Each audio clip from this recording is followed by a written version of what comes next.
삼겹살에 소주 한 잔. 이처럼 달달한 말이 또 있을까요? 기름진 음식이나 얼큰한 국물을 먹을 때면 자연스레 소주가 생각나는데요. 게다가 우리는 기뻐서, 때론 슬퍼서 소주에 기대어 위로를 받기도 하죠. 이처럼 소주는 한국인의 삶에서 빼놓을 수 없는 존재가 되어버렸습니다. 헌데 이 소주가 사실은 해외에서 들어온 문물이었다는 사실, 다소 황당하기도 한데요. 그동안 우리가 몰랐던 소주의 조상, 지금부터 알아보겠습니다. 먼저 우리나라의 소주부터 살펴볼까요? 증류식으로 만들어진 안동소주와 근처 마트에서 구할 수 있는 희석식 소주, 이렇게 크게 두 종류로 나눌 수 있습니다. 이 중에서 증류식 소주부터 다뤄볼 건데요. 증류식 소주는 어디에서 처음으로 만들어졌을까요? 바로 중동 지방에 위치해 있는 아바스 왕조였습니다. 멀고 먼 중동 지방과 우리나라의 소주라 관련이 있을까 싶겠지만 모르시는 말씀. 비단길을 타고 아바스 왕조에서 우리나라까지 들어왔다는 것이 팩트. 그렇다면 어떻게 들어왔느냐? 이를 설명하기 위해선 몽골족을 빼놓을 수가 없는데요. 당시 몽골에는 그 이름도 무시무시한 칭기즈칸이 있었습니다. 칭기즈칸은 자신의 세력을 넓히기 위해 중동으로 건너가 아바스 왕조를 멸망시키고 증류주를 만드는 기술을 가지고 온 거죠. 그러나 칭기즈칸은 만족을 모르는 욕심덩어리였습니다. 이젠 눈을 돌려 일본까지 장악하기로 마음먹죠. 그래서 일본 원정을 하기 위해 그 사이에 있는 고려를 침략해 기지로 삼았던 겁니다. 그렇게 1만여 명의 몽골 군사들이 고려 곳곳에 주둔했는데요. 밥보다 술을 좋아했던 몽골 군사들, 전쟁도 그들의 소주를 향한 사랑을 막을 수는 없었습니다. 그래서 개성, 안동, 제주 지역에서 술을 만들죠. 그러다 보니 자연스럽게 그 지역 사람들에게 소주 만드는 방법이 전파된 겁니다.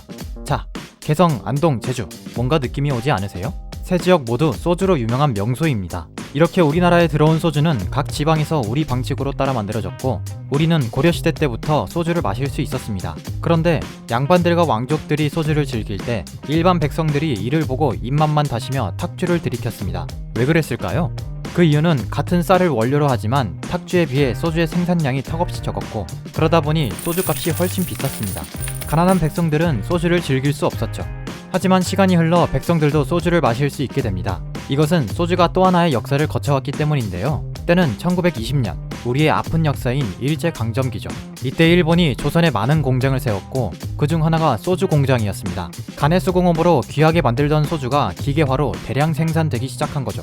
이로써 전보다 더 많은 사람들이 소주를 즐길 수 있게 된 겁니다. 하지만 소주는 또다시 변화를 겪어야 했습니다. 한국전쟁을 겪은 후였던 1960년대 중반에는 쌀을 포함한 먹을 것들이 부족했죠. 그러자 정부는 쌀로 술을 만드는 것을 금지하는 양곡관리법을 시행합니다. 이렇게 위기를 맞은 소주는 대동단결하며 외치죠. 위기를 기회로. 결국 소주는 쌀 대신 밀가루나 고구마 등의 아스파탐을 첨가하여 희석식 소주로 탈바꿈하는 데 성공합니다. 서민들의 사랑을 받았던 탁주는 서서히 자리를 잃게 되고 소주가 국민술이라는 타이틀을 거머쥐게 된 거죠. 하지만 아직도 소주는 한국 고유의 것이라 생각하는 사람들이 많죠. 그러나 알고 보면 우리만의 것이라 생각하는 문화들 중에도 외국의 문물과 끊임없이 교류하고 호흡하는 과정에서 만들어진 산물들도 많이 있습니다. 대표적인 예가 소주인 것이죠. 이쯤 되면 신토부리, 우리 것이 최고야 라고 말하기가 조금 민망해집니다. 우리의 전통 문화를 반드시 지켜야 한다고 하기에는 그 전통도 이미 외래 문화를 받아들이면서 발전한 것이기 때문이죠. 영국의 철학자 칼 포퍼 또한 그의 책 열린 사회와 그 적들에서 열린 사회의 중요성을 말하고 있습니다. 고유한 것들과 새로운 것들이 섞여 융합이 될 때 새로운 것이 창조되고 우리가 예상 못한 신세계가 열릴 수 있겠죠?